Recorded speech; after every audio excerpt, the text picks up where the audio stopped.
আসসালামু আলাইকুম। আমি কুলসুম বলছি চট্টগ্রাম থেকে। আমার ভিডিওটা যে যেখান থেকে দেখছেন আশা করি সবাই সুস্থ আছেন, নিরাপদে আছেন। আপনাদের দোয়া আল্লাহর রহমতে আমরা অনেক ভালো আছি। যে এখানে চিংড়ি মাছ দিয়ে লাল শাক রান্না করতেছি।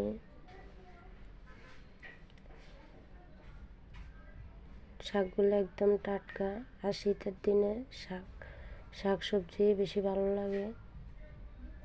এই যে চিংড়ি মাছ দিয়ে রান্না বসাই দিছি, আবার এদিক দিয়ে সবজি নিয়েছি, শালগম, তারপরে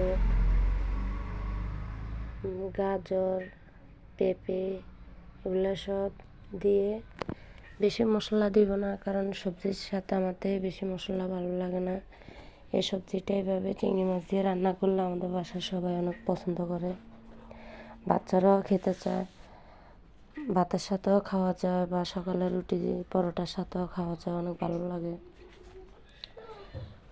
তো এখানে চিংড়ি মাছ দিয়ে এখন ভাজিগুলো করে নিচ্ছি।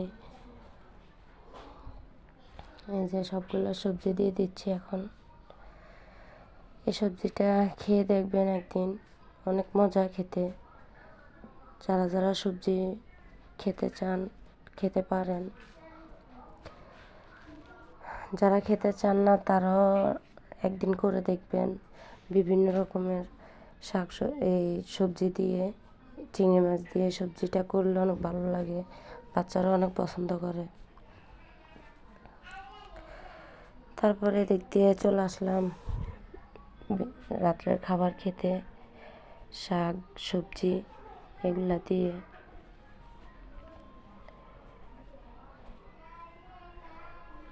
খুব ভালো লাগলো। আমার কিছুদিন থেকে মন চাইছিল লাল শাক চিংড়ি মাছ দিয়ে রান্না করে খেতে, তো আপনাদের ভাইয়াকে বলছি আর উনি নিয়ে আসছে।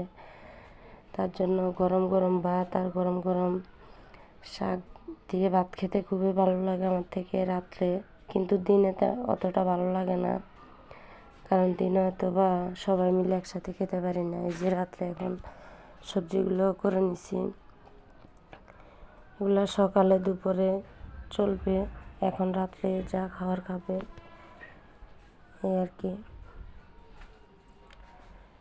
তো রাত্রে খাওয়া দাওয়া শেষে ভাবলাম বাচ্চাদেরকে কিছু ফল নিয়ে আসছিল, ওদেরকে এগুলা কেটে দেই, ওরা খেয়ে নেবে ঘুমানোর আগে।